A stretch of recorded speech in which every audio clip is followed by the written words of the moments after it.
and Dave, we're a dynamic duo. Talking about the worst, can you feel the flow? We dissect the plot, the acting is insane. Laughing at the dialogue, these movies are a pain.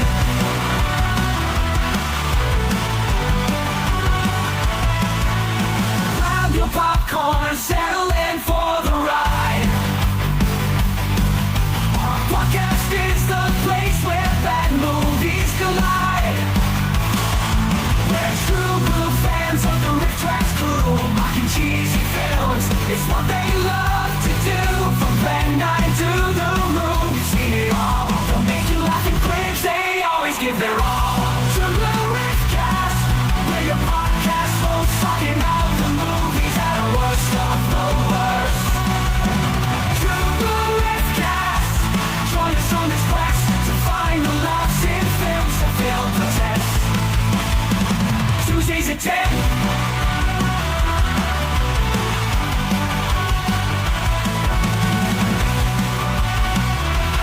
Hey guys, welcome to the True Blue Riffcast with your hosts, Jeremy and Dave.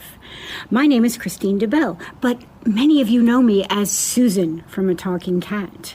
And as you know, I have to go and get my cheese puffs out of the oven. So have a great time with Jeremy and Dave. See you soon. Thanks, Christine. This is the True Blue Riffcast, the number one Riff Tracks podcast in the world. I am Jeremy, and I'm joined, as always, by... What's up, everybody? I'm Dave, and look at me. I'm in a different room. Ooh. I've been in this room before. Yeah, there's no Riff Tracks posters behind you tonight. Yes, there's no Riff... Yeah, sorry about that. They're still downstairs. They're still up. How's it going, Dave? It's going all right. Where were we last? Oh, right. Where were we last week? We were here. We were playing Riff Tracks the game. And I won, and then I lost. Yeah.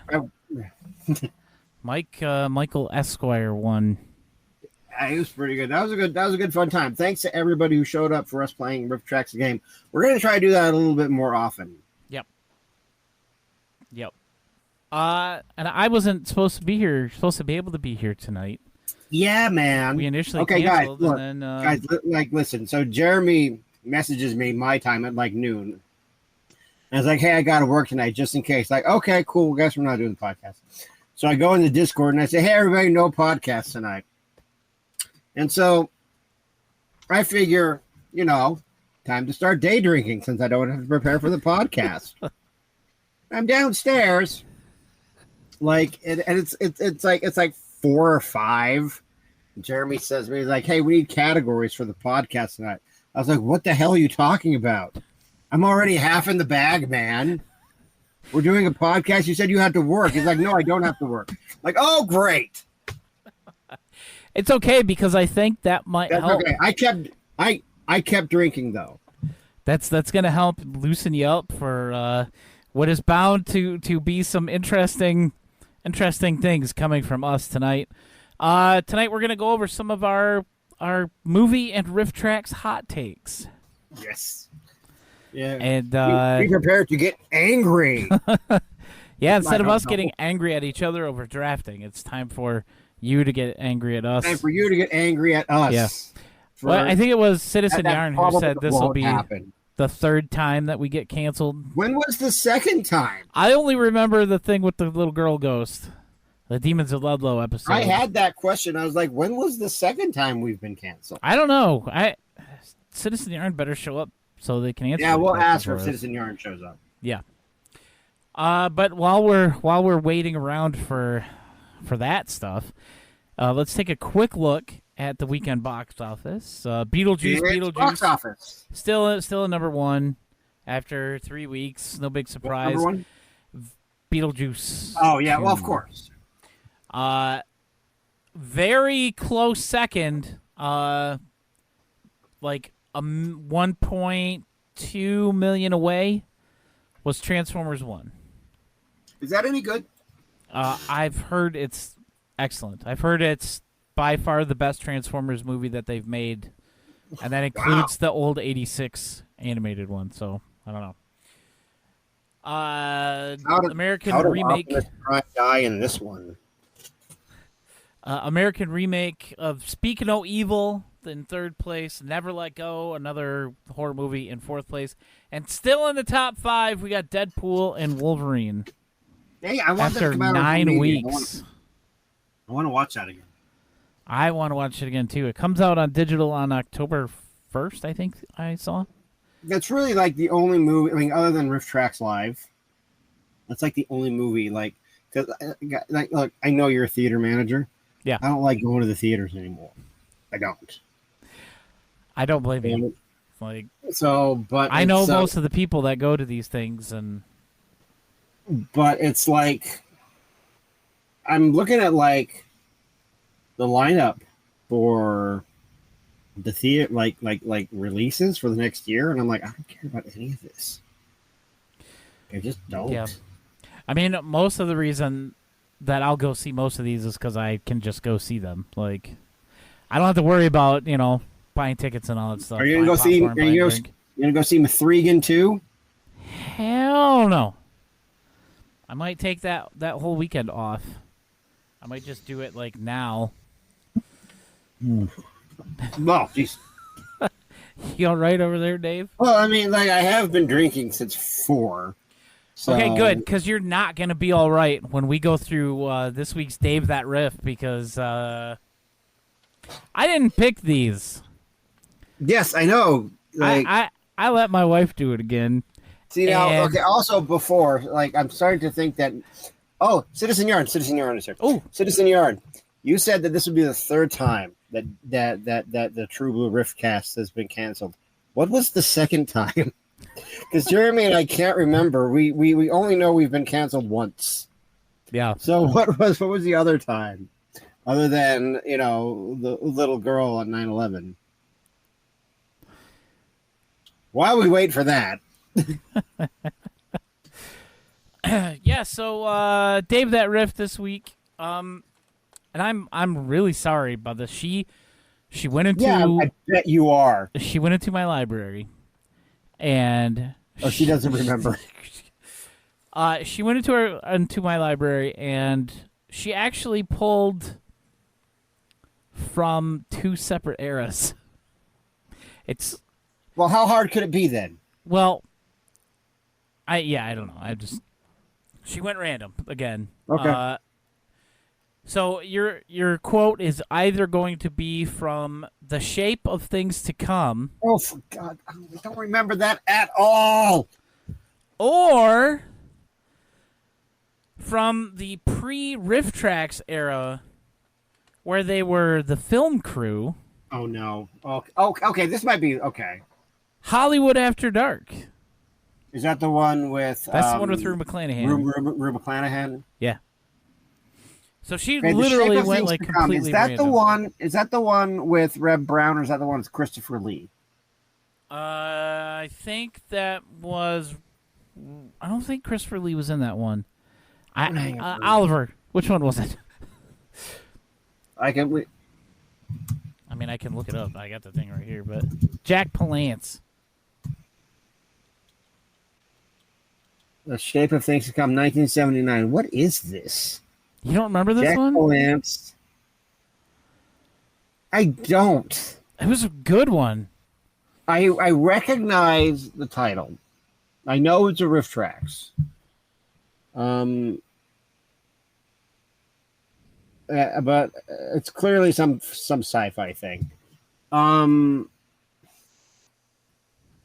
It was also shown on. Okay, whatever. Like, yeah, everybody knows how we feel about the revival.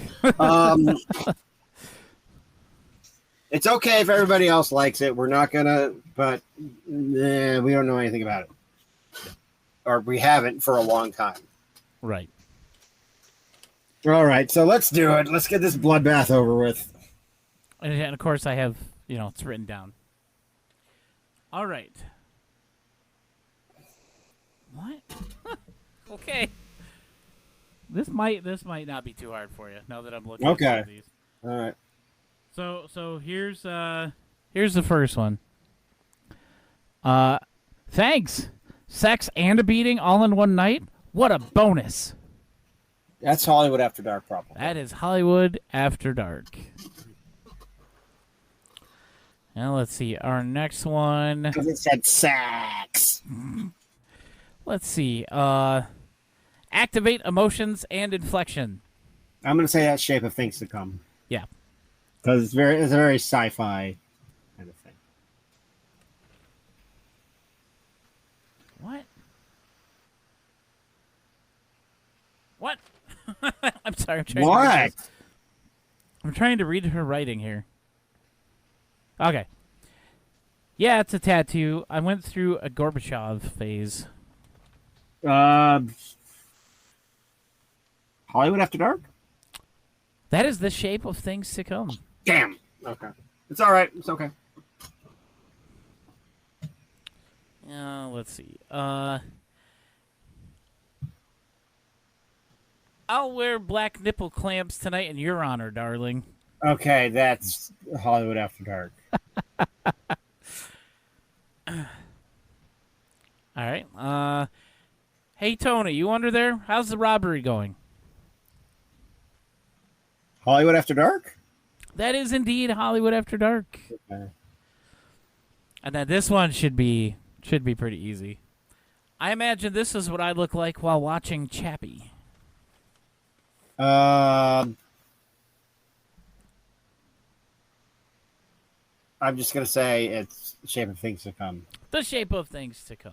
Okay. I think that time the randomness may have worked against her. Yeah, see, that's the thing. Like, when I've done things that are, like, very eclectic from each other, it's like... I remember I listened to an episode recently where I said that I wanted to... And I don't remember this at all. That I wanted to do... Santa and the Ice Cream Bunny, both versions, but just pulled from Jack and the Beanstalk and Thumbelina, which sounds like a fun idea, but there's no way to tell. I mean, there's no way to not distinguish. Like every single riff and line in those movies gives it away. To like if it's Jack and the Beanstalk or Thumbelina. So yeah. Anyway, I missed Santa and the Ice Cream Bunny. I should probably watch that again soon. It's been a while since I watched that one. Have we looked at what James Wynn's been up to lately? No, we have not. Let's Have do you? that. Wow, you actually want to? Well, I'm just curious as to what that clown fuck is doing. The Ukraine-Russian war is heading toward nuclear World War III. Russia and the West/NATO/Ukraine should heed the advice and wisdom of President John F. Kennedy. Kennedy?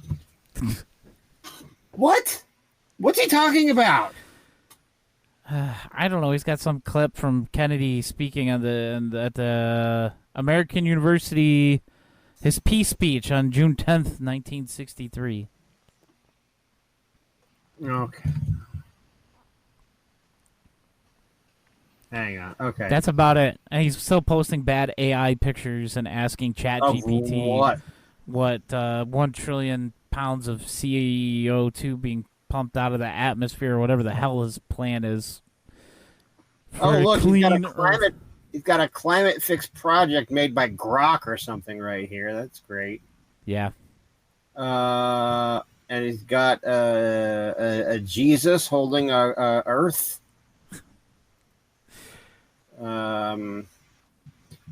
Wildfires. Wow, he really hates wildflowers. Wildfires. It's a miracle tree. Short documentary film. And it's probably all just AI art stills.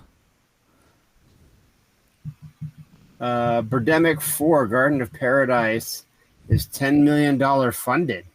What? It got $10 million funding?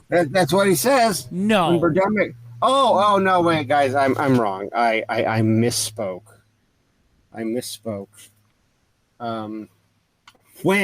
When? Oh, okay. As in on condition of. So On condition never. of Birdemic Got 4 Garden of Paradise is $10 million funded. Director James Wen will drink this limited rare Hitchcock wine, Heart of the Mountain, to celebrate. Well, whoop-de shit, James. No one cares. We're going all the way back to August. Are we too stupid to save the climate? The answer to that question is yes. Yes, absolutely. But yes. but that's got nothing to do with you, buddy. You know, like more Miracle Tree. You got something about peaches. All right, Dave. Wildfires. Dave, I know Yes, what you're what? doing. I know what you're doing. What am I You're doing? stalling. You're stalling for time, so we don't have to get into our stuff that we're going to talk about tonight. Okay, well, I mean, I'm just trying to provide us content, man. Content. We got plenty of content. It is 8:16. He did good. Hey, He Joy. did good. Yeah, he did good. Good job tonight. I won. Yeah, he won. He only got one. He only got one wrong, right? You only got one wrong. Yeah. I don't even remember what it was. That's how long. High. At my age, it's like if my brain is like, don't need it, okay. Yep. And Citizen Yarn says hi also. Well, tonight, one of the things that we wanted to talk about, we decided we were going to do our movie hot takes. And we want to talk about some overrated movies, some underrated movies, overrated and underrated riff tracks. And I've got one for that's gonna get people probably not happy with me, but Oh dear. I got one that I think people are aware of that is a hot take of mine regarding riff tracks. I don't think it's that controversial. It's like a decade-old opinion, but whatever. we'll go for it. Spit it out. Oh, right now? Sure. Let's do it. Let's just dive okay. right in. Guys, I don't think that Fun in Balloon Land is very good. I think it's parade footage. I don't think it's a movie. I get that people enjoy it and that there's a drunk narrator, but I think I've only sat through it once. I like for me, the weird factor, like the only weird thing about that is like the intro with the boy with the gold lame diaper, and like that's it. The rest of it is just parade footage, and I'm like, what are we doing? I mean, you know. And I'm definitely one of the people who enjoys that one. Yeah, a lot. Yeah. But I guess I should say it doesn't do anything for me. Yeah. Oliver's gonna watch it again in November. I watch it every November. Like, yes, I know that's a Thanksgiving tradition for a lot of people.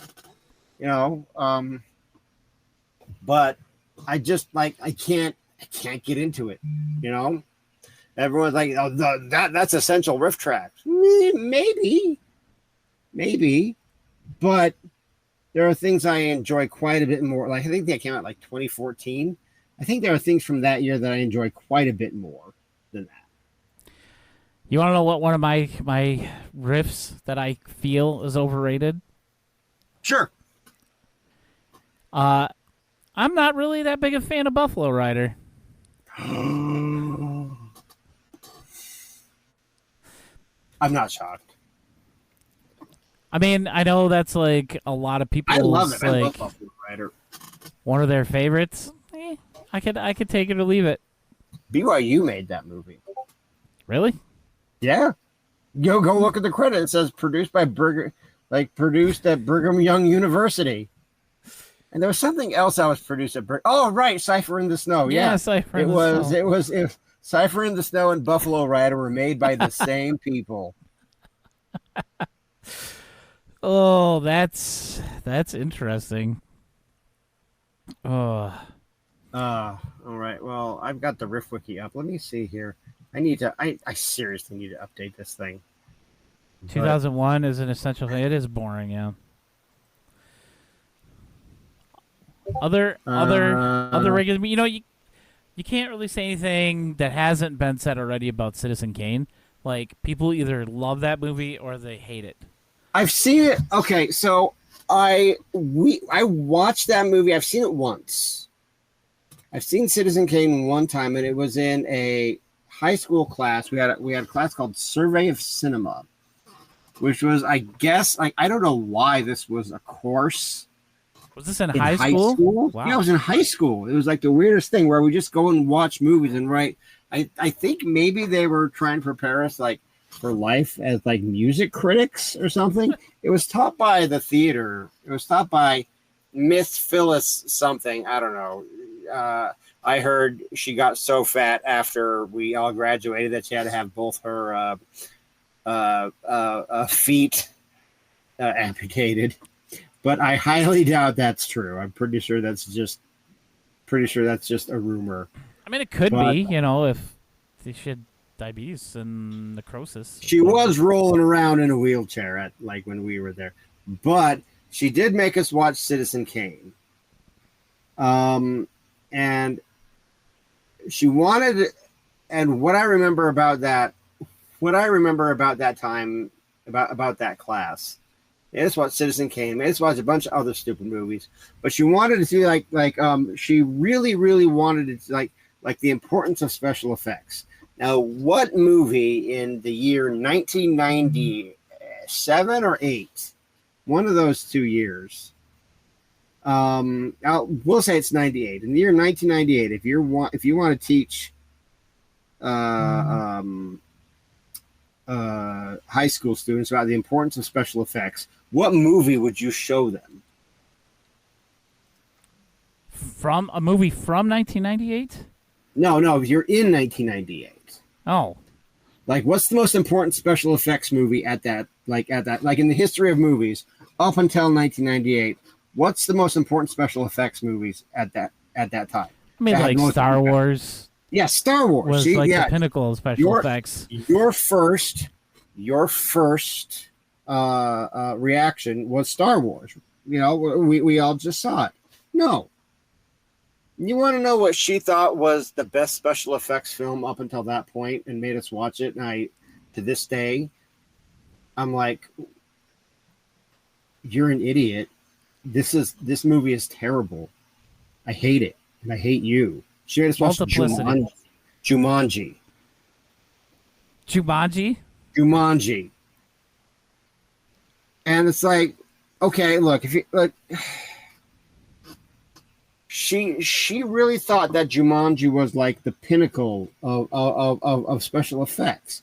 Now, I argued at the time that it should have been Star Wars, but even looking back on it, if you wanted to choose something like from that era, I mean, Jurassic Park is right there.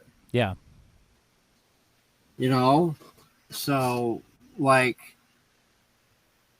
I'm starting a new novel soon, and I came up with like an element I thought maybe I might want to integrate into it, but now I realize I can't really do that without changing literally everything and it being incredibly stupid.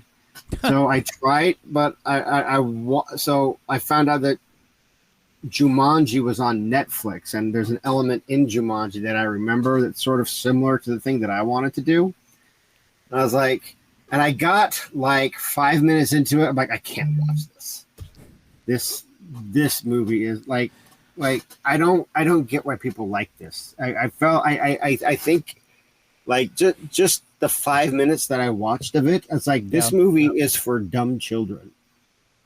I mean, like, yeah, why it's did a kid's book. like this? What's that? I said, yeah, it's based on a kid's book. Oh, is it based on a book? I didn't even know that. Or the book came. I'm pretty sure it's based on the book. But anyway, sorry, Jumanji fans. If anybody out there and really loves Jumanji, I can't stand that. I can't stand that movie. I mean, I don't think that's really necessarily a hot take. But that I don't like Jumanji. Yeah. No. Kind of a. I've failed at hot takes. I might be just talking on my ass and not whoa. knowing anything, Citizen Urine. But Jeremy's looking something up.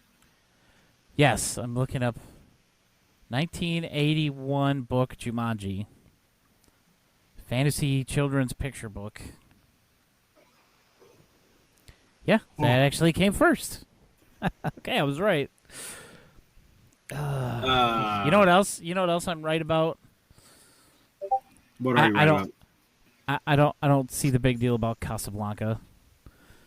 You haven't seen it. I know, and I don't see the big deal, but I don't care to watch it.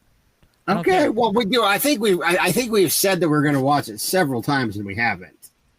Yeah, because it's kind of, I don't know. Maybe I'll love it after I watch it. I don't know, but everything I've seen from it. I don't know. Are you into World War?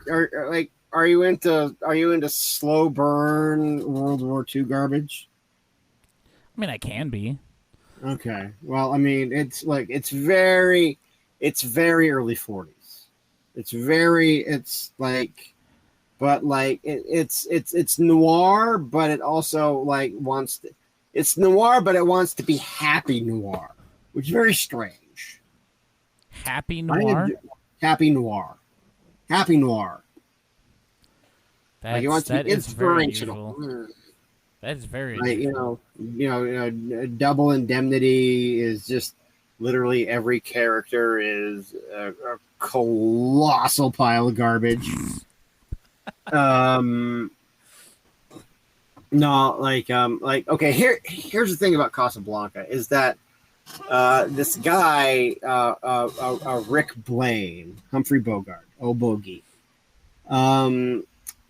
he says several times at the beginning of the movie that he doesn't stick his neck. I don't stick my neck out for nobody. And then he does nothing for the rest of the movie but stick his neck out for everyone. So he's, yeah. So, character inconsistency, tonal dissonance, or whatever. I don't know. But I've got the Riff Wiki up, and we can go through the entire Riff Tracks library and see that's overrated. That's not overrated. I was gonna say, do you have any that stick out to you as being too overrated or too underrated? Are you in terms of everyone talking like that's the best Riff Tracks ever? Yeah. Not really. I think really the biggest hot take I would have is that Fun in Balloon Land is not a movie. It's not a movie. It's parade footage. What are we doing? And warehouse footage. What? Yeah, why am I watching this?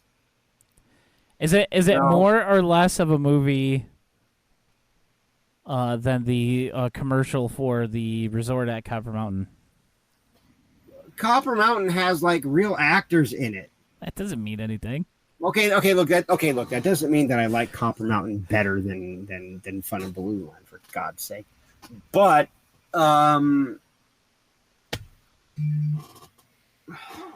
is there a story to Copper Mountain? I feel like I've forgotten a lot about that movie, but I'll still talk shit about it every single episode. I saw it twice in 2021, and it still haunts me. But what can you do? It was bad.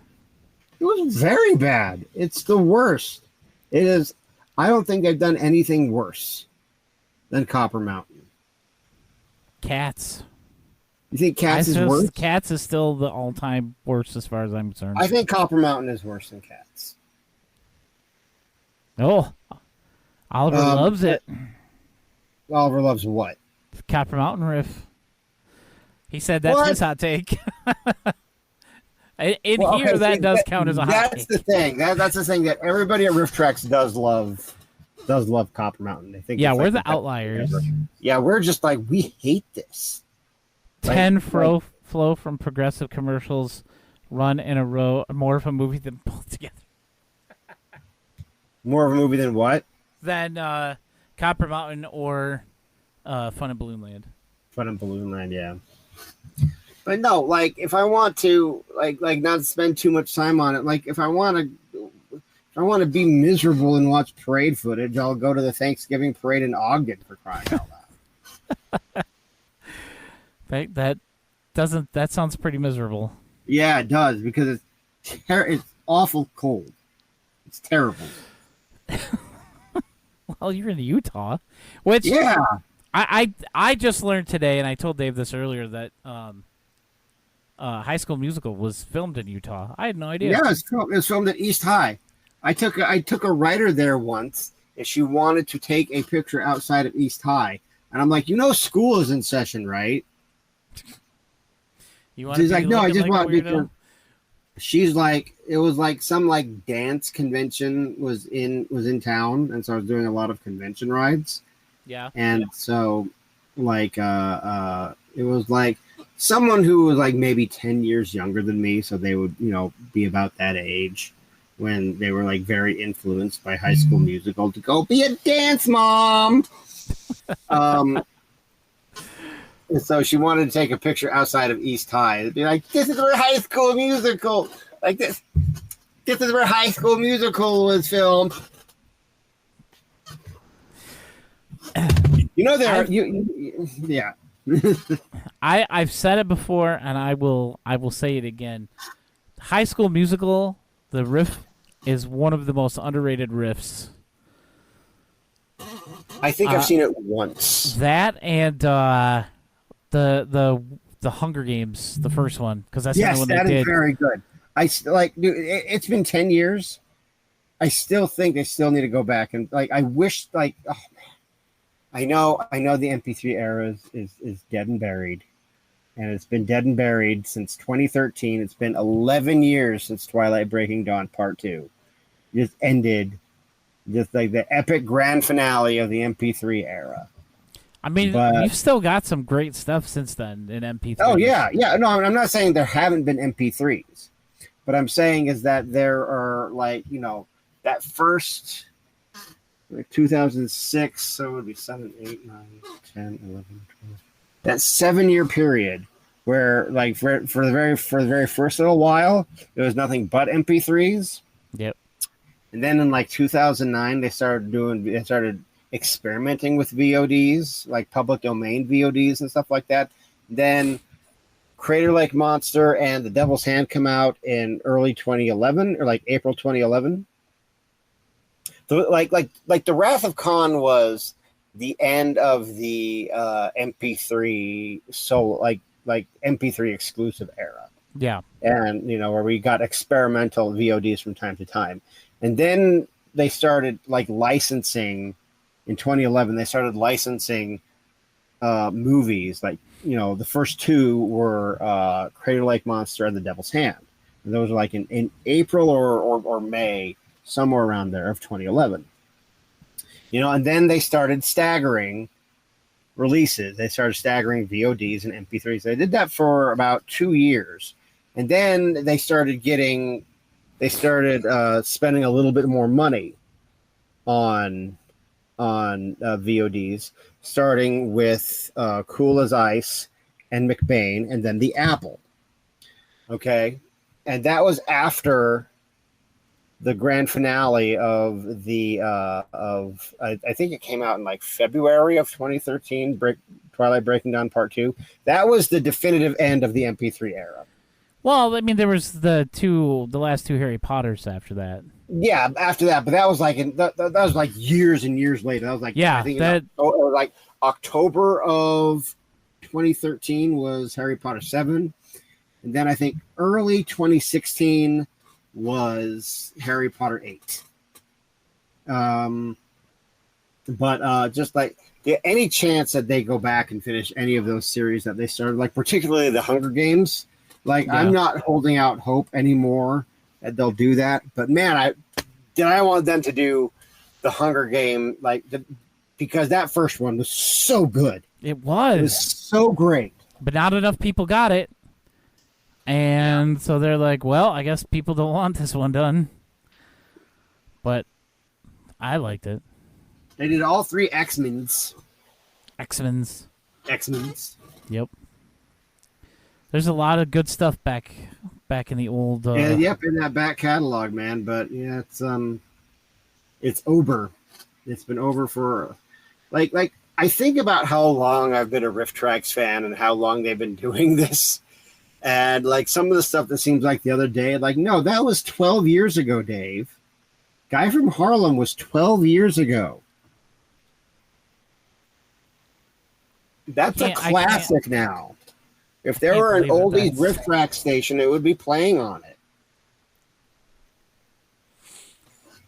God, I can't believe that that's that old.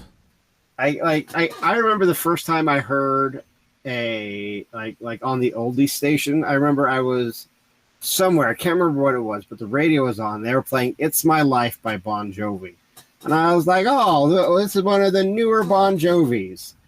And then it's just like, and then the station came on, like station identification, and that was Bon Jovi with "It's My Life" from the year 2000, and they said like it was like either like the classic rock or like the oldies station. At KOLD, the oldies, playing all your old classic, you old man. I was like, I cannot believe that it's like something that came out when I was 19 years old. Now an oldie. I mean, 30, almost 30 years ago. It's not 30 years ago. Shut your mouth. It was like 24. I said almost. Let's not apply labels until we have to, okay? Let's not like put those not. I mean, like we still have like 6 more years left. We still have like more than half a decade before we get there. It's from way back in the 1900s. Okay. No, first of all, it's the year 2000. Get it right. Okay. But like that would be like saying like okay, the year 2000, like 30 years, that song will be 30 years old in the year 2030. Okay, that's like me saying, oh, I'm 50 now, but I'm not even 44. Okay, yeah. So I'm not 50 yet. Okay, slow your roll. Almost. You only got a couple more years. It's fine. No, look, I'm not giving up on my 40s already, even though they're not even almost half over. I still have a whole another year.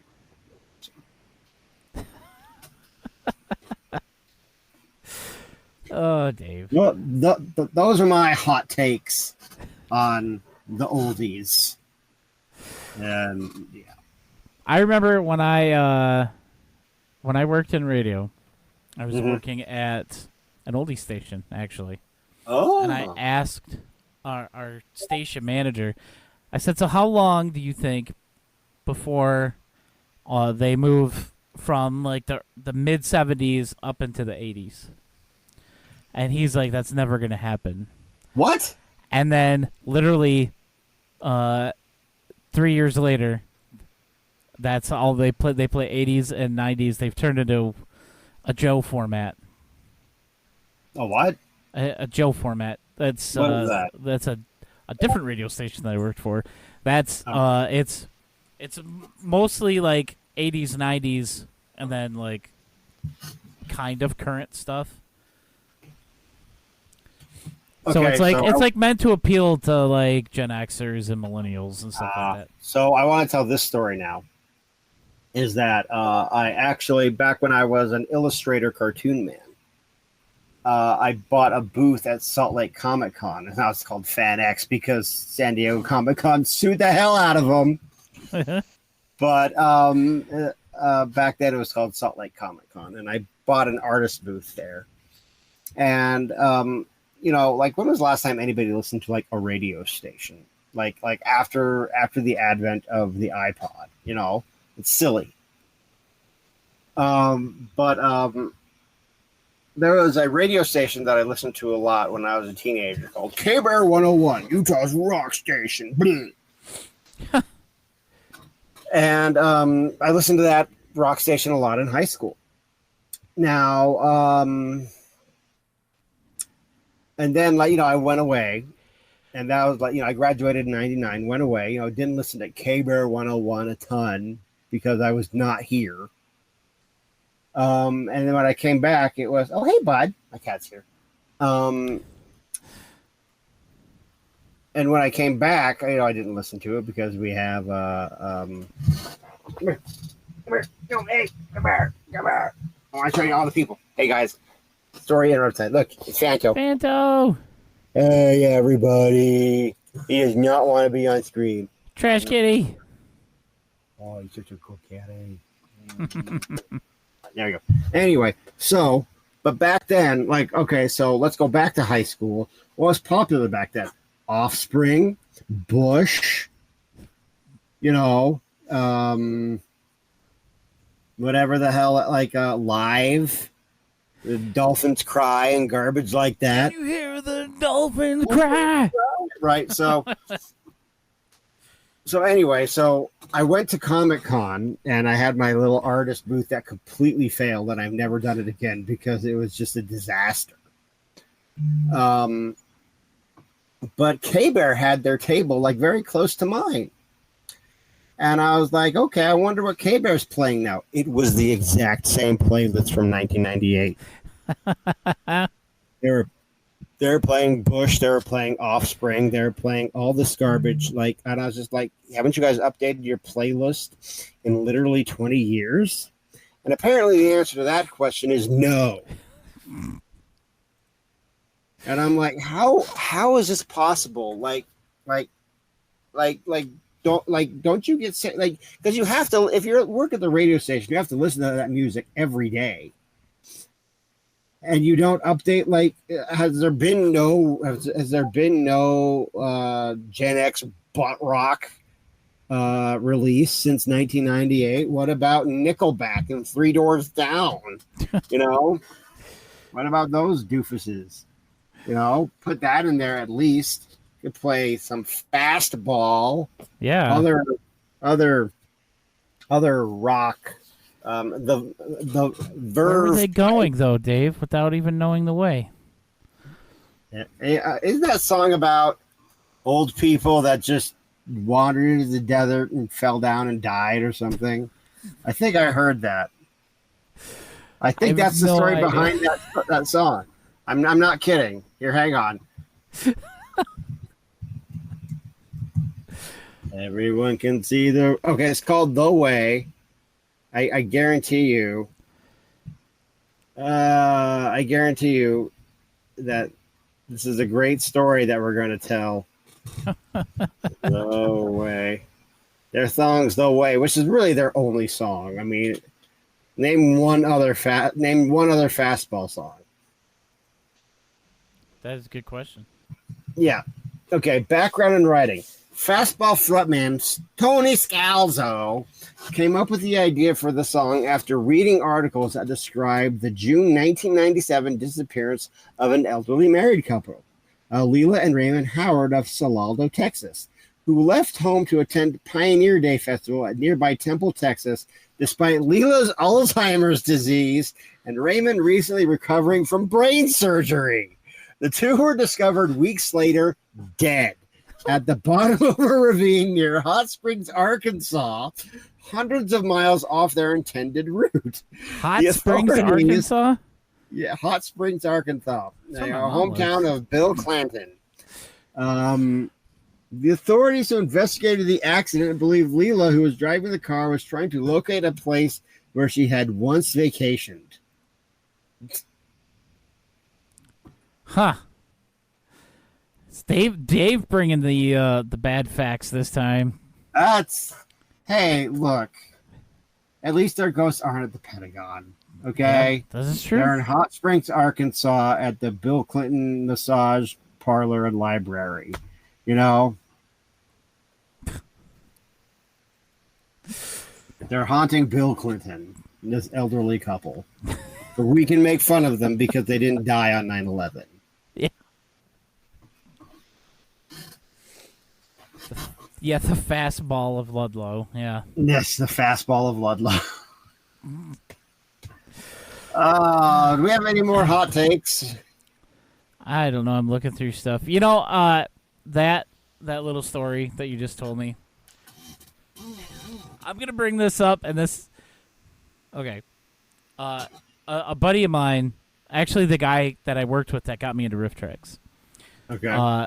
When we were working together, we would always just come up with these really dumb ideas for stuff.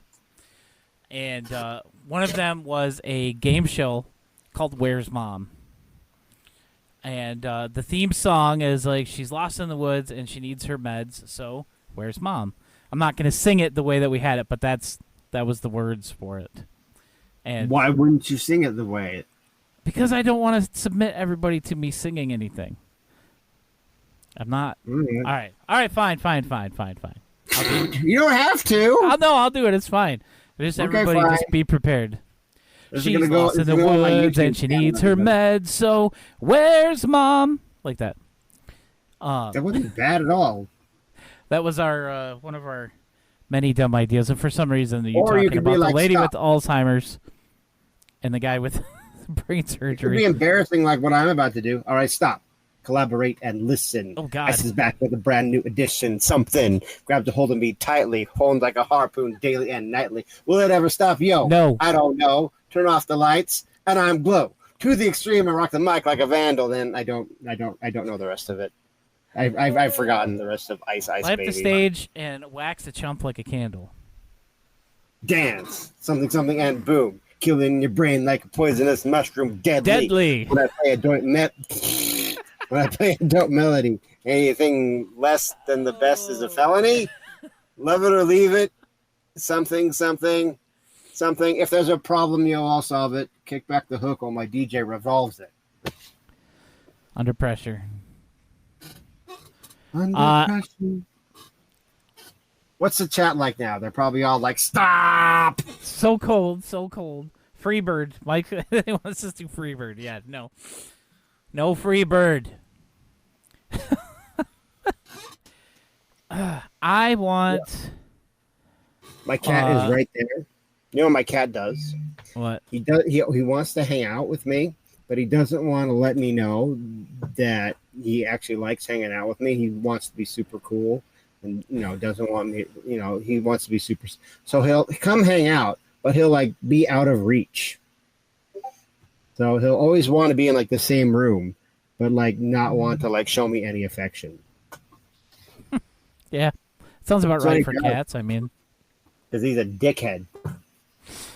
Ain't that right, you ungrateful Members of a jerk? different white Yeah, rapper. I'm talking about you. Remember seeing MST in the Comedy Channel one day while visiting an older relative at a nursing home. Oh, Uh-oh. that's always fun. I had to watch it at my grandma's when it first started because we didn't have... we didn't get the Comedy Channel with our cable package because for some reason our city used to be split almost in half by two different cable services. Mm-hmm. And we couldn't get Sci-Fi, we couldn't get the Comedy Central. There were a few channels that we didn't get at all. Like it wasn't even offered to us. I didn't watch it until after like that. I think the first thing I saw of it was the movie, was it This Island Earth, and then I watched all of the Sci-Fi era.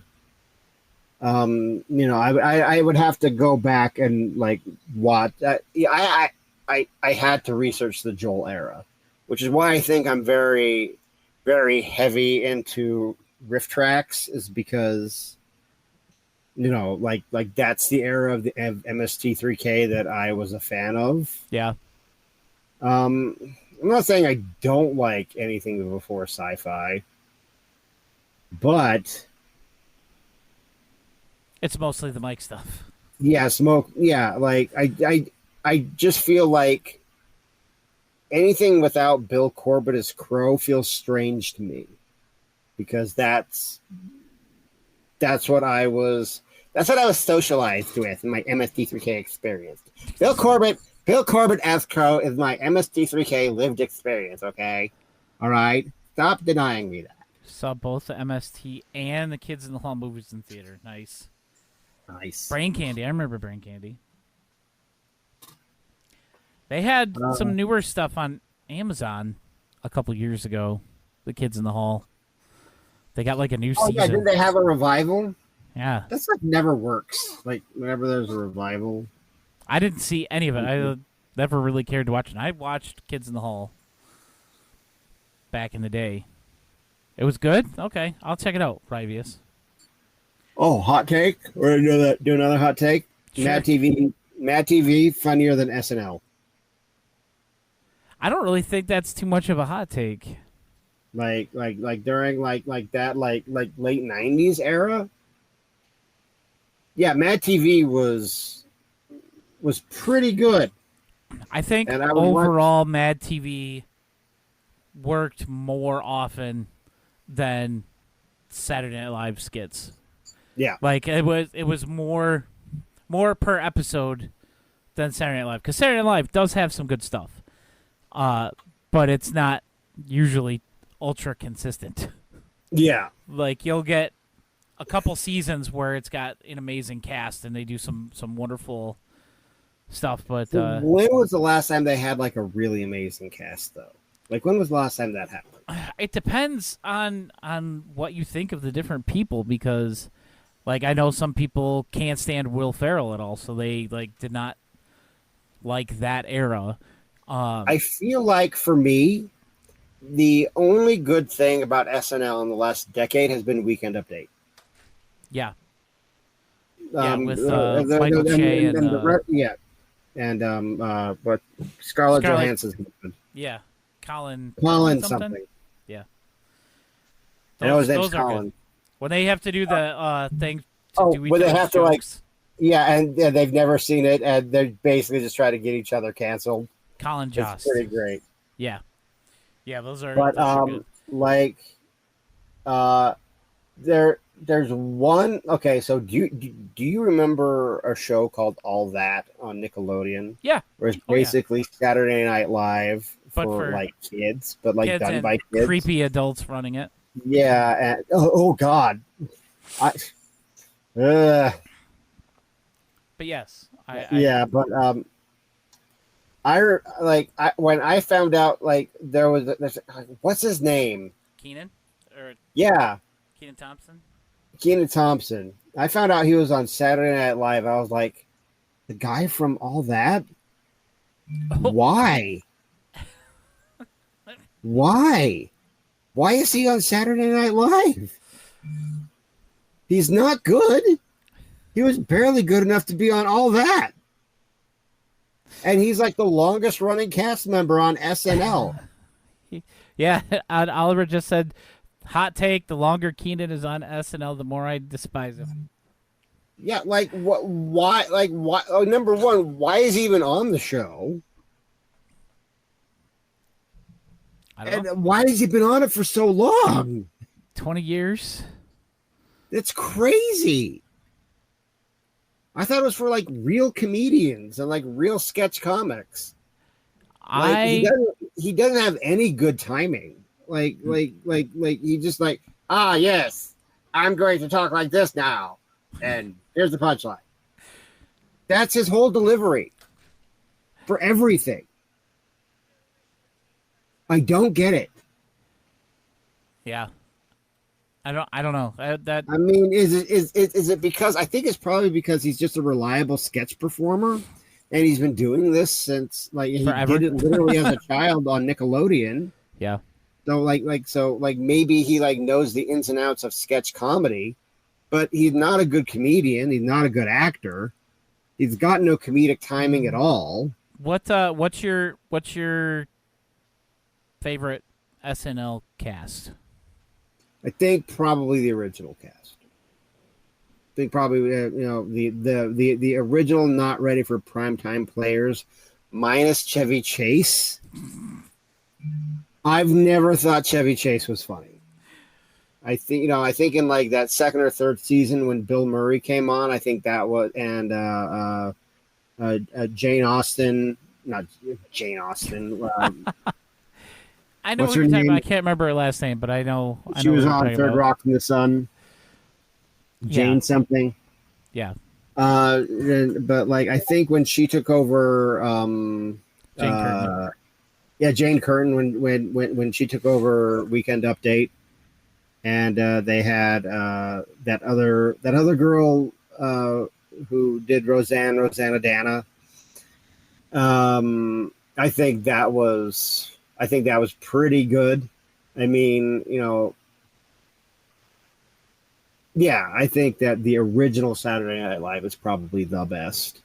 And I know a lot of people think that it's when we were like not kids, but like teenagers or early teenagers, when they had like Adam Sandler and David Spade and all those people on there with Phil Hartman and what's the fat guy's name who died? Chris Farley. Chris Phil Farley. Hartman's dead too. So yeah, Rip, by the way. Phil Hartman. Oh, I think the anniversary of his death is today, or it's his birthday or something. Because I saw it on Twitter. I think he was literally. It is Bridget's birthday today. Oh, happy birthday, Bridget! And Phil Hartman's birthday was today, and Jim Henson's birthday was today. Also, it was Stephanie McMahon's birthday today, and her dad's about to get embarrassed by Netflix tomorrow. Why? What's Netflix tomorrow? Netflix is the release of the Vince McMahon documentary, and apparently it is brutal. And they're doing this like a couple months before they get Raw as a live broadcast. Netflix? Yeah. It's moving to Raw. I don't know. I don't Raw know is what moving it's to going Netflix. to like between comics and Netflix, comics and wrestling. Like two things that I was very much involved with both of them not 5 years ago was literally a local wrestling performer here in Utah, and did my own graphic novel series for a long time. Like, I don't know what it's going to take to get me back into either, because like I have not watched wrestling since Brock Lesnar defeated Kofi Kingston for the title, and I was just like, screw this, I hate this. I hate it. I hate it. I'm done. I have not watched wrestling regularly since 2019. So 5 years. And I have not bought comics regularly since the summer of 2019 either. I don't know what it would take to get me back into either. I have no idea what's going on in any comic books anymore. Like, I haven't touched one in forever. Like I will turn on like I'm still in like lots of like group chats, like wrestling group chats, and people will be talking about like I'll just come in and out, and suddenly like my phone will be blown up with alerts, and it's all my wrestling friends talking about what's going on in a pay-per-view. I was like, oh, that's tonight? I had no idea. Wow, that's interesting. Yeah. I did like some of the stuff from WrestleMania. Oh, that was good. Which one? The most recent one? Yeah. I thought I loved the ridiculousness of everybody coming out during the World Championship match. The what? The World Championship match. Undisputed? Is it Undisputed? I don't know I don't even know what the hell. Yeah, it doesn't matter because there's so many of them. It's all meaningless. When they got rid of that classic WCW styled World Heavyweight Championship belt. Oh, that was a long time ago. That was when I stopped caring about the championships because that was my favorite belt. That was a while ago. That was like in 2014. Yeah. Yeah, that was forever ago. Man, how did we get on wrestling? I brought it up. That's how we got on it. Going down from Saturday Night Live to wrestling, Netflix, all kinds of stuff.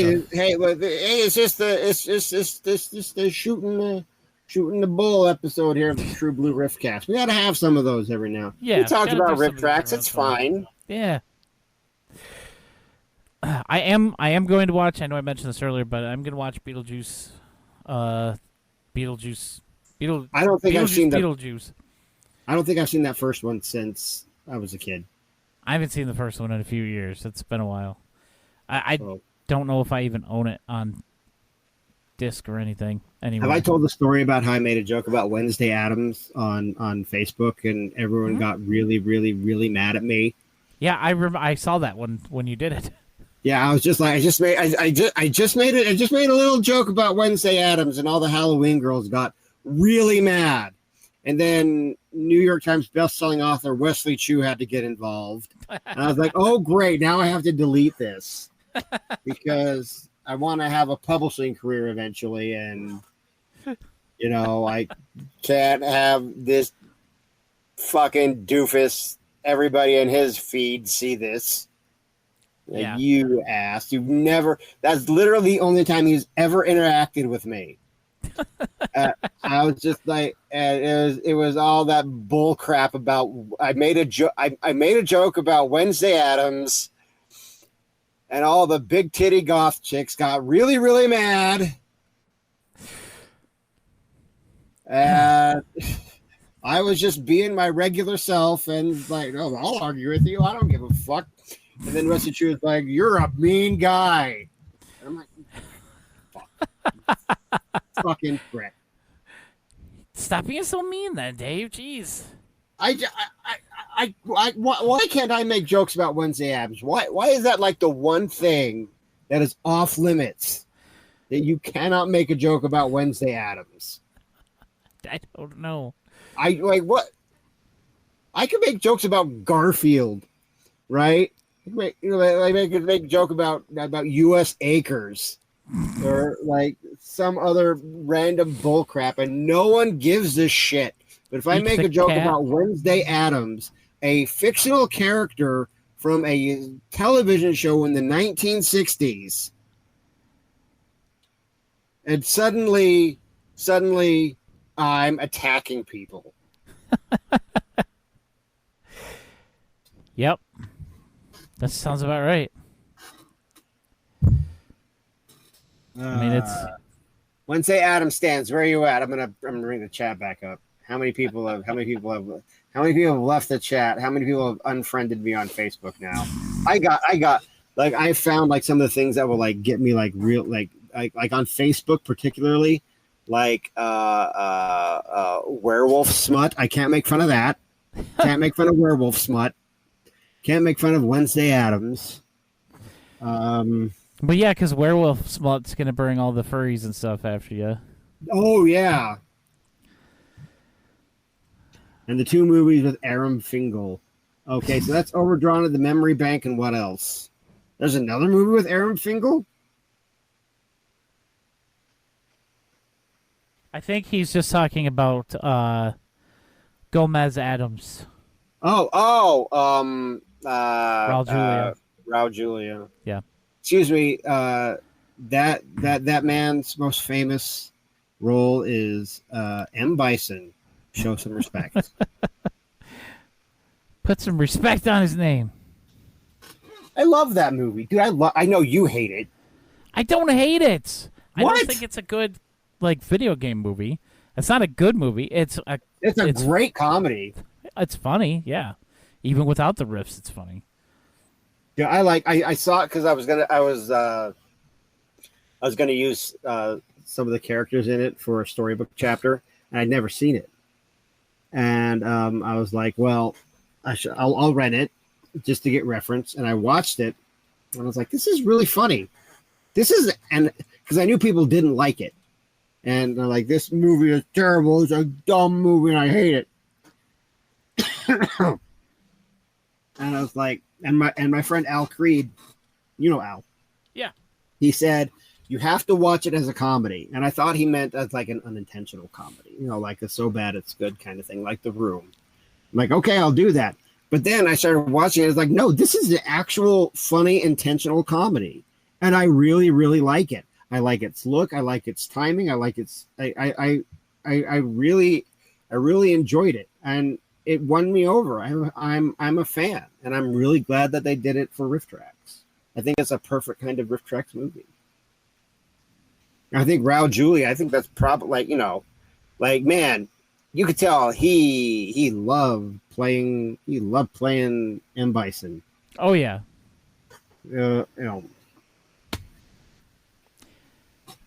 I wonder when we're gonna get. This is completely unrelated, but I wonder when we're going to get our the re-riff of the new re-riff of Over the Top with the. I think they've been talking about that, haven't they? Didn't they do like a Zoom meeting that I totally didn't bother to go into?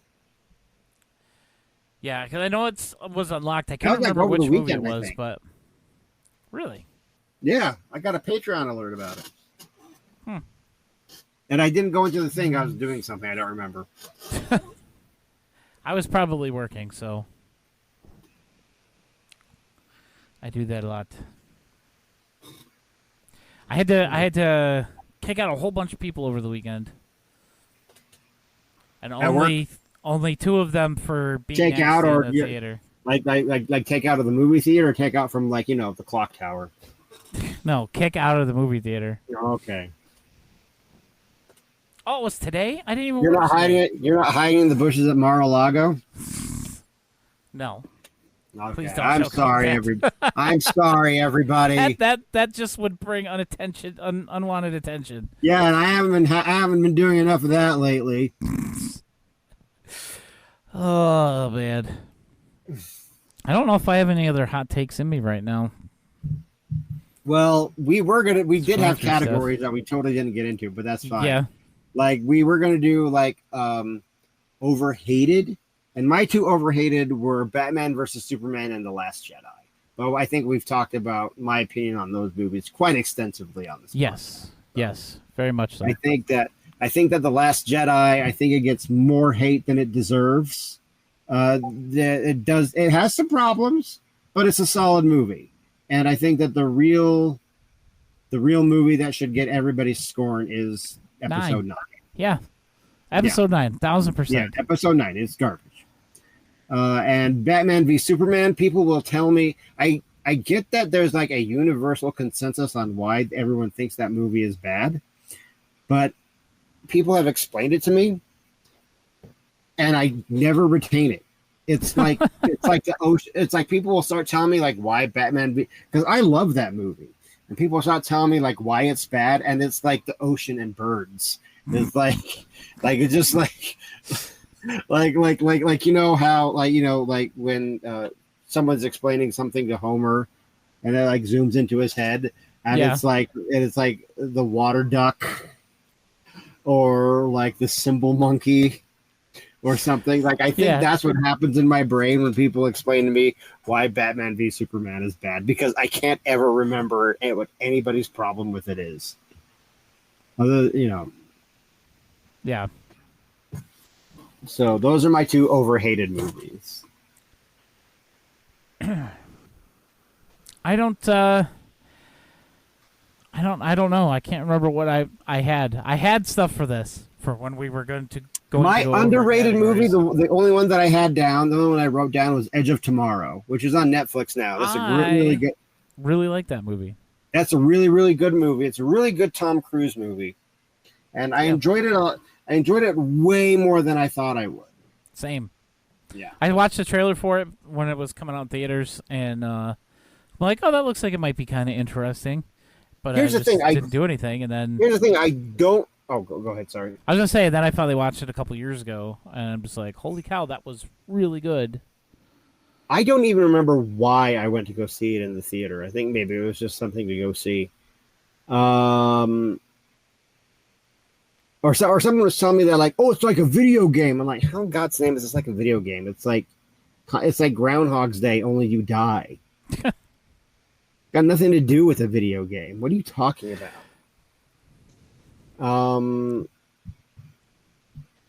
I had something else I was going to say, but I forgot. Oh man. Well, I think that's probably it. Yeah, For we'll talk us, about an like- actual Rift Tracks movie. We talked about Rift Tracks. It's fine. Yeah. We'll go We over did. the We talked movie. quite a bit about Rift Tracks. Yeah, we did. Hardcore Henry. That's the one that's all like first person, right? Where it's like from the main character's POV. You tell me I'm not a weeb. I don't know this. I don't know these things. What? A weeb? I'm not talking about A anime. weeb? It sounds like an anime. It's not. It's a live action thing. What kind of Ultra-violent. Pokemon? Is that a Pokemon Go? Speaking of ultra violent, I watched this movie yesterday called Kill. It's an Indian film that came out last year. I'm just kidding, Citizen Urine. I don't think you're a weeb. I was just throwing out random words. And as I am it's bound to do. listed on one of the posters as the most violent and goriest film that has ever come out of India. Out of India? Yeah.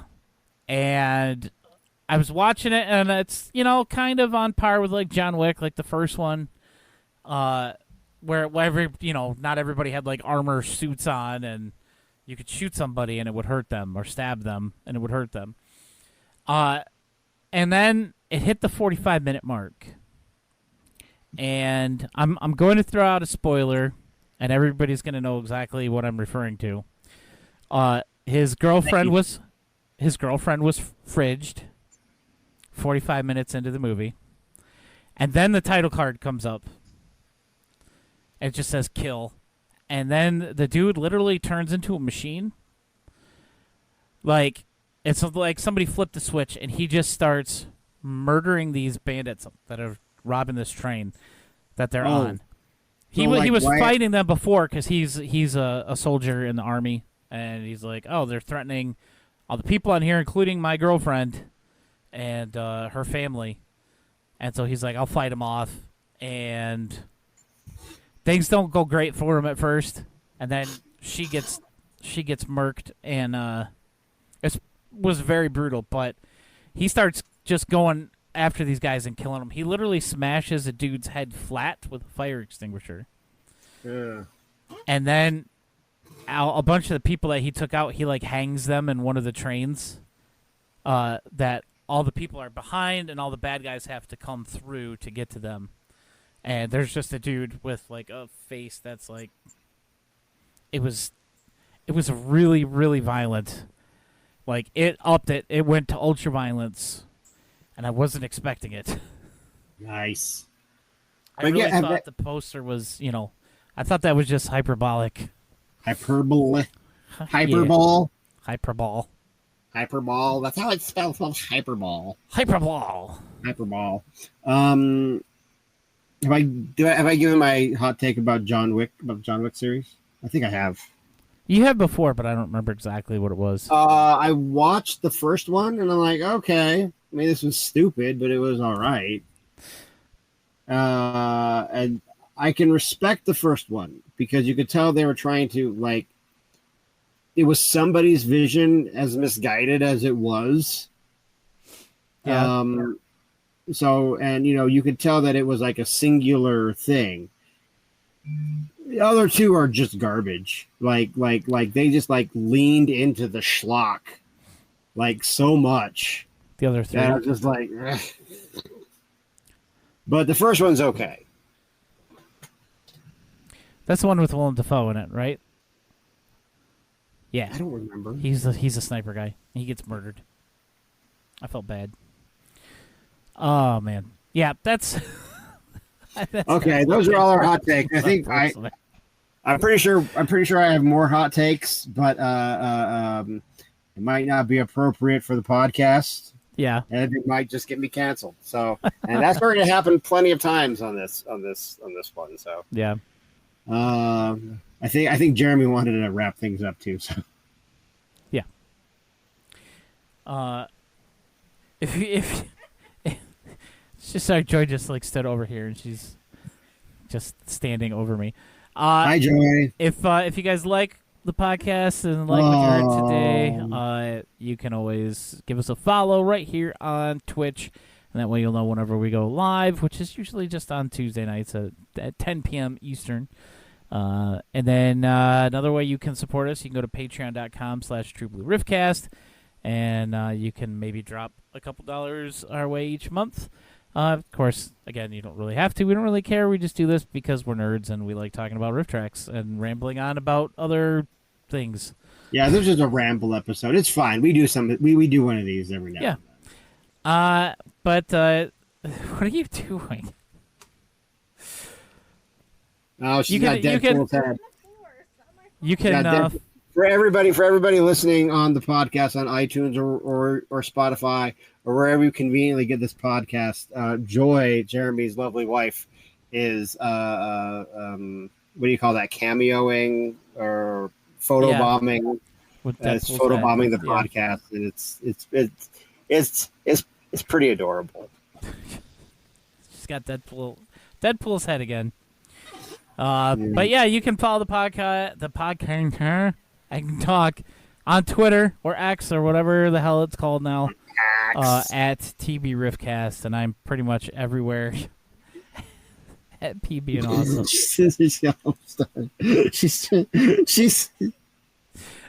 She's doing a better job at disrupting the podcast than I am. Right? It's awesome. Bye, Joy. Oh, she's coming back. Anyway, I'm Dave. You can check me out on Amazon and Audible. I got to clean up my Twitter, so don't come over there for a little bit. But, yeah. All right, guys. We'll see you next time on the True Blue Riffcast. Rock till you die.